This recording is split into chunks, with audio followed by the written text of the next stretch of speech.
Imagine for a moment that every temple you've ever seen, every sacred structure humanity has called holy, contains within its walls elements that have absolutely nothing to do with worship, prayer, or any spiritual ceremony whatsoever. Imagine that these massive stone complexes, scattered across every continent, were built with technologies that defy explanation, incorporating features that serve purposes we can barely comprehend, let alone replicate. What if the rituals we associate with these places came later, much later, grafted onto structures that already existed, already hummed with a function we've forgotten? What if the temples themselves are not monuments to gods, but remnants of something far more practical, far more advanced and far more terrifying in its implications for who we think we are? Walk with me through the ancient world, not the sanitized version presented in textbooks, but the real world that emerges when you examine the stones themselves, when you measure the acoustic properties of supposedly primitive chambers, when you analyze the electromagnetic signatures that pulse through granite megaliths supposedly carved with copper chisels. Picture the valley of the Nile in an era we call ancient Egypt, though perhaps we should call it something else entirely. The cities rise from the desert floor, but not as scattered villages of mud brick. No, these are massive urban centers with straight streets, aligned to celestial precision, flanked by buildings whose foundations descend deep into bedrock, so deep that archaeologists today cannot determine where natural stone ends and worked stone begins.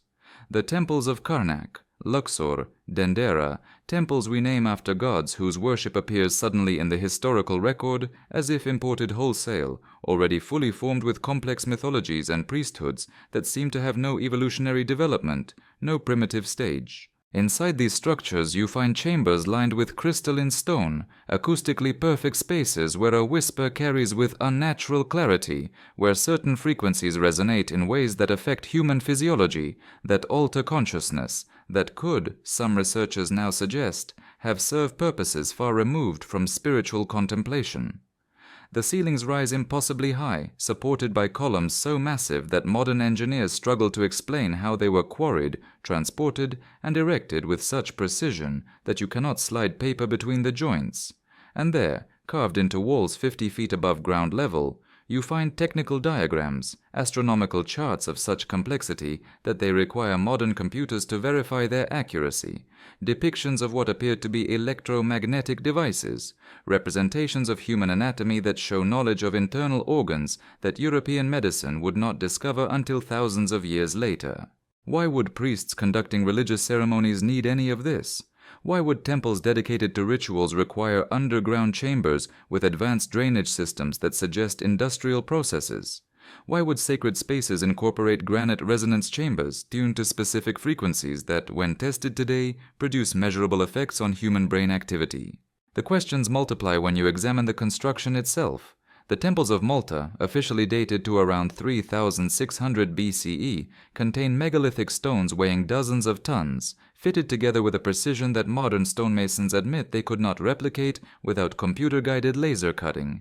These structures incorporate acoustic chambers, underground halls carved from solid limestone, spaces that amplify sound frequencies between 95 and 110 Hz, the exact range that modern studies show induces altered states of consciousness, that stimulates areas of the brain associated with creativity and pattern recognition.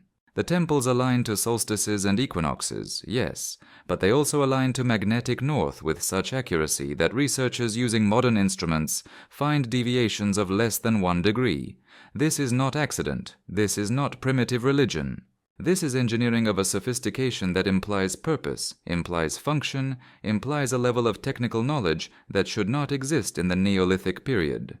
Travel eastward to the megalithic complexes of Göbekli Tepe in what we now call Turkey, structures that predate the supposed invention of agriculture, that predate pottery, that predate metal tools, yet somehow incorporate pillars weighing 16 tons each, carved with intricate bas reliefs of animals and abstract symbols that researchers cannot definitively decode. The site contains no evidence of habitation, no cooking fires, no domestic refuse. It is purely functional, whatever that function may have been. The pillars form circles, rings within rings, creating geometric patterns that some researchers suggest could have served as astronomical calculators, as models of celestial mechanics, as three-dimensional representations of cosmic cycles. But why? Why would hunter-gatherers, supposedly living hand-to-mouth, invest the enormous labor required to quarry, carve, transport, and erect these massive stones for purposes that had nothing to do with immediate survival? Unless, of course, the people who built Göbekli Tepe were not hunter-gatherers at all, but survivors of something else, refugees from a civilization that had already mastered stoneworking, already understood geometry, already possessed knowledge we attribute to much later periods. If you enjoy historical stories about the hidden mysteries of the past, please like this video and leave a comment with 1. If you don't, write 0. This helps us understand how valuable these narratives are to you. Consider the great temple complex of Baalbek in Lebanon, where 3 foundation stones, the trilithon, each weighing approximately 800 tons, form part of a platform that predates Roman occupation by centuries, possibly millennia. These stones are not Roman work, despite Roman temples built atop them. The Romans themselves acknowledged they did not move these particular blocks, attributing their placement to ancient giants or to gods. Modern engineers, equipped with cranes and hydraulic systems, struggle to conceive of how such stones could be moved at all, let alone lifted to precise positions and fitted together with such accuracy that the joints remain nearly invisible after thousands of years. The scale is incomprehensible. 800 tons is the weight of a fully loaded jumbo jet. Yet here they sit, in place, positioned with a precision that suggests not brute force, but sophisticated understanding of materials, of stress distribution, of mechanical advantage far beyond what Bronze Age peoples supposedly possessed. Inside the temples built atop these foundations, you find chambers whose acoustic properties have been measured by modern researchers and found to be deliberately engineered. The Temple of Bacchus contains a cella, an inner chamber where sounds at certain frequencies create standing waves, resonance patterns that modern physics can model, but that supposedly primitive builders should not have understood. The underground vaults beneath the site, largely unexplored due to political instability in the region, are said by local accounts to extend for miles, forming networks of passages that connect to other sites that contain chambers sealed since antiquity. What purpose did these serve? Storage? Unlikely, given the enormous effort required to carve such spaces from solid bedrock. Defense against what? Ritual? Then why the technical sophistication? Why the precise angles and dimensions that suggest engineering rather than religious inspiration? The pattern repeats across the ancient world with disturbing consistency. In Peru, the temple complex of Sacsayhuaman overlooks Cusco, constructed from megalithic blocks, some weighing over 300 tons, fitted together with such precision that the joints between stones form complex 3-dimensional puzzles, each block uniquely shaped to interlock with its neighbors in ways that distribute stress and resist seismic activity far better than modern construction. The Inca themselves told Spanish conquistadors they did not build these structures, that they found them already ancient, already crumbling, that they merely restored and built upon foundations laid by a previous civilization they called the Viracocha, the bearded gods who came before. The Spanish recorded these accounts, then largely ignored their implications. Why would the Inca deny credit for their own achievements unless the achievements were not theirs to claim? Within the complex, researchers have identified chambers whose function remains unexplained. Underground rooms carved from solid andesite, a volcanic rock harder than granite, showing tool marks that should not exist given the copper and bronze implements available to pre-Columbian peoples. The walls of these chambers are polished to a mirror finish in places, a level of precision that requires tools and techniques we associate with modern machining, not handworking with primitive implements. Some chambers contain niches of exact dimensions, spaced at regular intervals, suggesting they once held something, some apparatus or device, whose purpose we can only speculate. Water channels run through the complex in ways that suggest more than simple drainage. The channels incorporate right-angle bends, changes in elevation, features that would cause water to swirl, to create vortexes, to separate by density if mixed with other substances. This is hydraulic engineering of surprising sophistication, yet it serves no obvious religious function, no ceremonial purpose that scholars can identify. The same technological anachronisms appear in the ancient temples of India, structures like the Kailasa temple at Ellora, which was not built but excavated, carved from a single piece of solid basalt in a process that required the removal of over 200,000 tons of rock. The conventional explanation suggests this was accomplished by generations of workers using hammers and chisels, spending decades to create what amounts to a sculpture the size of a city block. But examine the interior chambers, and you find acoustic properties that modern architects recognize as deliberately engineered. Sing in certain spots, and the structure resonates, amplifies the sound in ways that should not occur naturally, that require understanding of wave mechanics and material properties. The pillars that support the carved ceilings are hollow in places, creating resonance chambers that amplify specific frequencies while dampening others. Why? What possible religious purpose requires such technical sophistication? Unless, of course, the purpose was not religious at all, but functional, serving ends we can barely imagine, because we lack the context, because the knowledge that informed these designs was lost, deliberately or catastrophically, in events that reset human civilization. The temples of Angkor Wat in Cambodia present similar puzzles. The complex covers over 400 acres, contains over 1,000 buildings, incorporates an intricate system of reservoirs, canals, and moats that researchers now recognize served purposes beyond simple water management. The hydraulic system is so sophisticated that it regulated water flow throughout the year, maintained consistent levels despite seasonal monsoons, and may have served industrial purposes, power generation through water wheels, mineral processing through sluices and settling ponds. The temple structures themselves align to celestial events with astronomical precision, but they also incorporate chambers whose dimensions and proportions match mathematical ratios that researchers associate with harmonic frequencies, with acoustic phenomena, with resonance effects that could have practical applications in everything from metallurgy to medicine to communication. The conventional narrative attributes all this to religious devotion, to kings seeking to honor gods through monumental architecture, but the engineering suggests otherwise. The engineering suggests function, suggests technology, suggests knowledge systematically applied to achieve ends that transcend mere symbolism. In Egypt, return to the Great Pyramid at Giza, officially classified as a tomb, though it contains no bodies, no hieroglyphics, no decorations of any kind within the so-called King's Chamber, or the Grand Gallery, or the mysterious subterranean chamber carved deep into the bedrock beneath the structure. What it does contain are features that make no sense for a tomb, but considerable sense for something else entirely.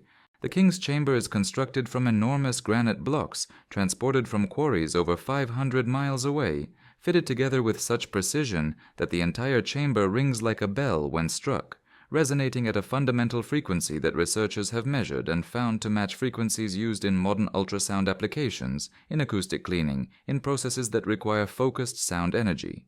The sarcophagus in the chamber, carved from a single block of granite, is exactly twice as long as it is wide, and exactly twice as wide as it is deep. Mathematical proportions that suggest deliberate design for purposes unknown. It shows signs of having been subjected to extreme heat at some point, heat sufficient to alter the crystalline structure of the granite itself, temperatures far exceeding anything achievable with ancient fire technology. The shaft system within the pyramid presents even more profound mysteries. 4 narrow shafts, approximately 8 inches square, extend from the king's and queen's chambers at precise angles, originally thought to align with specific stars, though recent research suggests this astronomical explanation is incomplete at best. 2 of the shafts terminate within the structure, leading nowhere, serving no obvious ventilation purpose since they don't reach the exterior. 1 shaft contains bends, direction changes that would have been extraordinarily difficult to carve, and that serve no purpose if the shaft were merely for astronomical observation or ventilation. Researchers exploring these shafts with robotic cameras have discovered copper fittings, stone blocks with what appear to be copper handles or pins, and most mysteriously, a small stone door with copper electrodes, leading to another chamber whose contents remain unknown because Egyptian authorities have prevented further exploration. Why?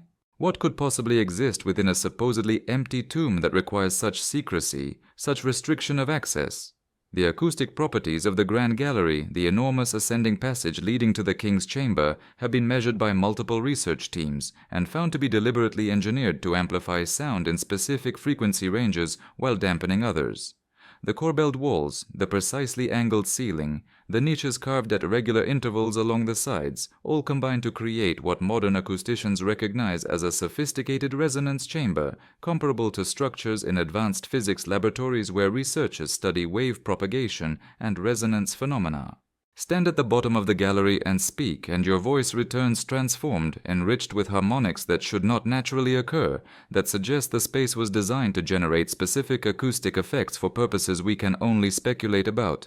Was this temple complex, this monument we call a tomb, actually a power plant, a chemical factory, a communications device, a computational machine built on principles we've forgotten? The evidence suggests something far more complex than a burial monument, something whose true function has been obscured by time and by the convenient assumption that ancient peoples could only have built for religious or funerary purposes. Cross to the Americas again, to the temple complexes of Teotihuacan in Mexico, where pyramids align not only to celestial phenomena, but to each other with geometric precision that creates a vast architectural grid spanning miles, suggesting urban planning of extraordinary sophistication. Beneath these structures, researchers have discovered networks of tunnels and chambers, some natural caves enlarged and modified, others entirely artificial, carved from volcanic rock with techniques that remain unexplained. One tunnel system beneath the Pyramid of the Sun extends for over 300 feet, terminating in a cloverleaf-shaped chamber that shows signs of having been deliberately sealed in antiquity, filled with rubble to prevent access. When archaeologists finally excavated this chamber, they found evidence of intense heat exposure, vitrified rock surfaces that suggest temperatures exceeding 2000 degrees Fahrenheit, temperatures that should not occur naturally and that require either advanced combustion techniques or electrical methods to achieve. The chamber also contained mercury, liquid mercury, in quantities sufficient to suggest industrial use rather than ritual purposes. Mercury that would have served well in everything from gold extraction to electrical switching to the creation of optical devices. Why would a temple contain industrial materials? Unless it was not a temple at all, but a facility repurposed, its original function forgotten, its chambers reinterpreted through the lens of later, less technologically sophisticated peoples who saw mysteries in stone and assumed gods. The temples of the Chavin culture in Peru contain underground galleries of labyrinthine complexity, passages that wind through the interior of temple mounds in patterns that seem deliberately disorienting, that incorporate acoustic tricks, dead ends, sudden openings into chambers where carved stone heads jut from walls at unexpected angles, their mouths open as if speaking or singing or screaming. Researchers studying these spaces have discovered that the galleries channel sound in unusual ways, that voices or music produced in certain locations emerge amplified in distant chambers, that the structure itself seems designed to manipulate perception, to create psychological effects through sensory manipulation. Water flows through some passages, channeled from mountain streams through stone conduits that create rushing sounds, white noise that masks conversations, that could induce trance states in those walking the dark galleries. Some chambers contain thin stone tubes that whistle when wind passes through them, creating eerie tones that would seem supernatural to the uninitiated. This is acoustic engineering of remarkable sophistication, yet it serves no obvious religious function unless you accept that the religion itself was secondary, a later interpretation of phenomena originally technological, originally designed to achieve practical ends we can barely reconstruct.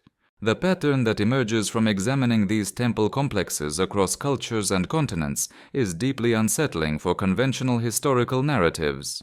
These structures contain technical features that supposedly primitive peoples should not have been able to design or construct: acoustic chambers tuned to specific frequencies, water systems of industrial sophistication, megalithic construction that defies explanation, alignment to celestial phenomena requiring astronomical knowledge far in advance of what contemporary texts or artifacts suggest, and above all, features that serve no religious or ceremonial purpose whatsoever, unless those religious ceremonies were themselves later additions. Cultural overlays applied to structures already ancient, already mysterious, already functioning according to principles the new occupants no longer understood. What if temples were not built for worship but found and repurposed? What if the religious interpretations came later, grafted onto infrastructure whose original purpose had been lost in catastrophe, in the kind of civilizational collapse that erases not just political structures, but technical knowledge, that reduces survivors to scavenging the works of their ancestors without comprehending the principles that guided their construction? Consider the implications of such a scenario. Imagine a global civilization, advanced not necessarily in the ways we measure advancement today, not with computers and plastics and digital technology, but advanced in stoneworking, in acoustic science, in hydraulic engineering, in astronomical observation, in the manipulation of natural forces through architectural design. Imagine this civilization building structures across the planet, temples that were not temples but facilities, power stations perhaps, research centers, communication nodes in a network spanning continents, all constructed according to principles of harmonic resonance, electromagnetic manipulation, acoustic phenomena that we are only now beginning to rediscover in our own laboratories. Then imagine this civilization encountering catastrophe, not gradual decline but sudden, catastrophic destruction on a scale that few survive, that destroys not just cities, but the knowledge base, the written records, the educated classes who understood the technical underpinnings of their world. The survivors find themselves in a landscape of ruins, surrounded by massive structures whose purpose they no longer comprehend, whose operation requires knowledge they no longer possess. What do? They attribute mystery to divine origin. They transform facilities into temples. They create religions around phenomena they cannot explain, worshipping at machines they cannot operate, conducting rituals in chambers designed for processes they cannot imagine. This is not idle speculation. This is pattern recognition applied to physical evidence. Every major temple complex on Earth contains elements that make no sense for religious purposes but considerable sense for technical applications. Every major temple complex incorporates materials transported enormous distances at enormous cost for no obvious ceremonial reason, but for excellent practical reasons, if those materials possessed specific physical properties required for the structure's original function. Every major temple complex shows signs of having been built in stages, with later additions clearly inferior to earlier work, as if the skill and knowledge required for initial construction deteriorated over time, as if later generations were maintaining and imitating work they could not replicate. The temples themselves whisper their truth if you listen, if you examine them not through the lens of religious studies but through the lens of engineering, of physics, of practical function. They tell a story of a civilization that built on principles we are only now recovering, that understood forces we are only now learning to measure, that achieved technical sophistication in specific domains that exceeded our own, then vanished, leaving behind monuments we misinterpret as religious architecture when they were something far more functional, far more extraordinary. Who were these builders? Not aliens, not fantasy, but humans. Humans like us, yet different, possessing knowledge accumulated over periods we cannot imagine because our historical timeline compresses everything before classical antiquity into vague prehistory, treating thousands of years as if they were blank, as if nothing happened, as if humans simply wandered as hunter-gatherers until suddenly, inexplicably, civilization emerged fully formed in multiple locations simultaneously around 3000 BCE. But the temples contradict this narrative. The temples are older, far older than conventional dating allows, or they are built atop foundations that are older, incorporating stonework that predates the structures officially attributed to the sites. The evidence accumulates in radiocarbon dates that don't match accepted timelines, in astronomical alignments that point to epochs thousands of years earlier than official construction dates, in water erosion on structures in desert climates suggesting they were built when those climates were wetter, during periods that precede known civilization by millennia. What if human civilization is far older than we admit? What if the technical sophistication we see in ancient temples is not anomalous but representative of knowledge that once existed, that was lost, that has been recovered only partially in our current technological age? The temples stand as evidence of this lost knowledge, each one a fragment of a system we can barely perceive, let alone reconstruct. They contain chambers designed to resonate at frequencies that affect human consciousness, that alter perception, that could have served medical purposes, educational purposes, communication purposes in an age before electronic media. They incorporate water systems of such complexity that modern engineers study them to understand principles of fluid dynamics, systems that could have generated power through hydraulic methods, that could have processed materials through chemical or mechanical means. They align to astronomical phenomena with precision that requires not just observation but mathematical modeling, predictive capacity, understanding of celestial mechanics that should not exist in the Bronze Age or the Neolithic or whenever conventional chronology places their construction.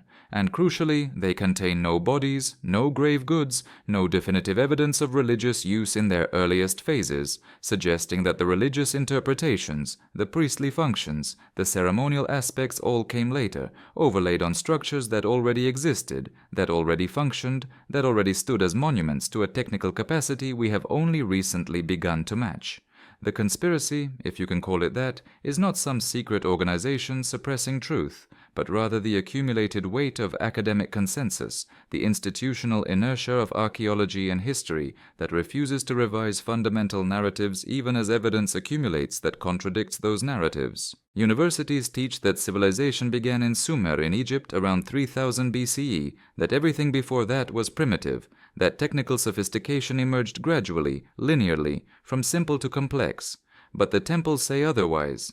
The temples suggest cyclical history, rise and fall, achievement and catastrophe, civilizations that flourished and vanished leaving only their most durable works, their stone structures, their temple complexes that we misinterpret as religious monuments because we cannot conceive that ancient peoples might have built for practical purposes that transcended mere survival or spiritual expression.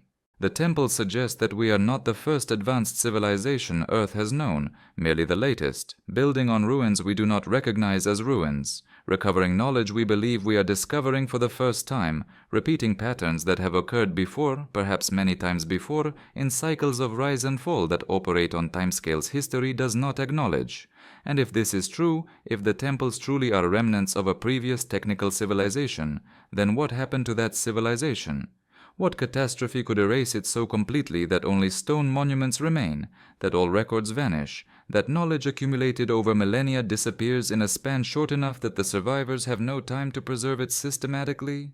The answer may lie in the temples themselves, in the stories carved on their walls, in the myths that ancient peoples told about their origins, myths we dismiss as fantasy, but which may encode actual memories of real events. Floods feature prominently in these myths, global floods that covered the earth, that destroyed nearly all humanity, that left only remnants who rebuilt from nothing. Fire appears in other myths, cosmic fire that fell from the sky, that consumed cities, that darkened the sun for years. Earthquakes, volcanic eruptions, celestial impacts, all these catastrophes appear in ancient texts, described with details that suggest eyewitness testimony, that include specifics about duration, about effects, about the collapse of civilization and the struggle to survive aftermath. Modern geology confirms that Earth has experienced multiple catastrophes of sufficient scale to destroy civilizations, impact events that leave craters we can still identify, volcanic eruptions that we know from ice core data plunged the planet into years of winter, flood events associated with rapid glacial melting at the end of the last ice age that raised sea levels by hundreds of feet in periods measured in centuries, not millennia. What if one or more of these catastrophes struck at a time when human civilization had already achieved technical sophistication, had already built the temple complexes we now attribute to much later periods? The survivors would find themselves in a devastated landscape, their cities destroyed, their technical infrastructure ruined, their educated classes decimated. They would have stone monuments, too massive to destroy, too durable to erode, but they would lack the knowledge to operate them, to understand their original functions.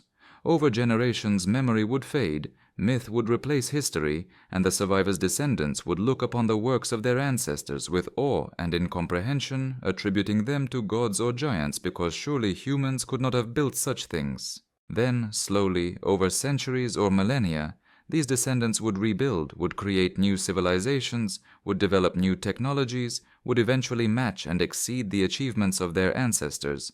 But they would do so believing themselves to be the first, the original, the only advanced civilization Earth has known. And the cycle would continue, rise and fall, achievement and catastrophe, each iteration leaving monuments that the next misinterprets, each collapse erasing enough that recovery means rediscovery, reinvention, the slow painful climb from ruins to renaissance. The temples, then, are warnings as much as wonders. They demonstrate that human achievement is fragile, that knowledge can be lost, that civilizations can vanish, leaving barely a trace beyond their most massive works. They challenge our assumptions about linear progress, about the uniqueness of our current technical age, about the relationship between past and present. They suggest that we are not necessarily smarter than our ancestors, merely different, that we have specialized in areas they neglected while neglecting areas they mastered, that the totality of human knowledge across all our history may be far greater than any single period, including our own, has possessed.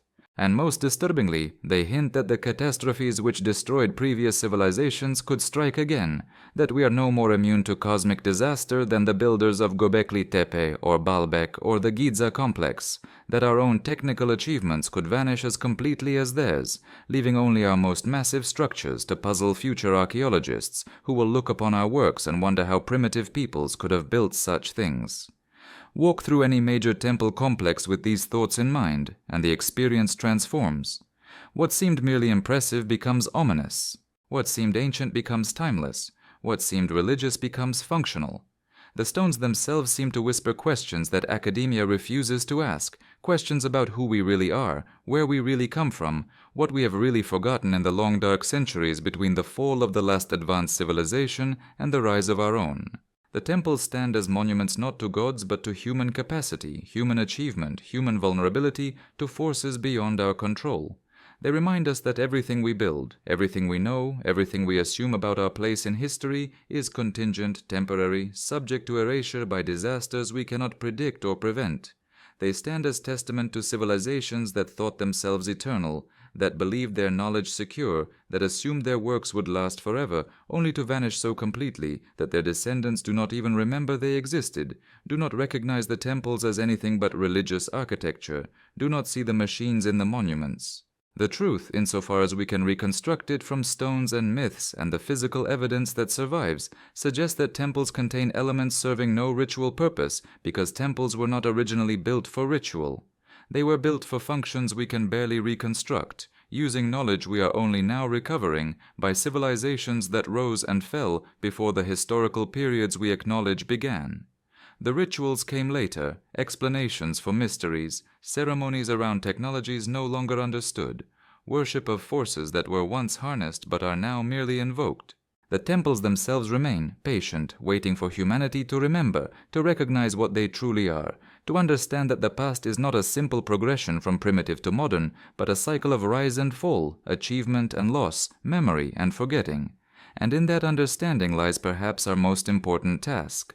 Not just to excavate the past, but to preserve the present, to ensure that our own achievements do not vanish as completely as those of our predecessors, to break the cycle if we can, or at least to leave better records, clearer warnings, more durable monuments than the civilizations that came before. Because the temples prove one thing beyond doubt. We have been here before, we have built before, we have fallen before, and unless we learn from these stone witnesses to forgotten ages, we will fall again, leaving only our own massive structures to puzzle descendants who will look upon our works and wonder how primitive peoples could possibly have built such things, never suspecting that those primitives were themselves, looking backward across another great forgetting, another civilizational collapse, another turn of the wheel that grinds empires to dust and reduces knowledge to myth.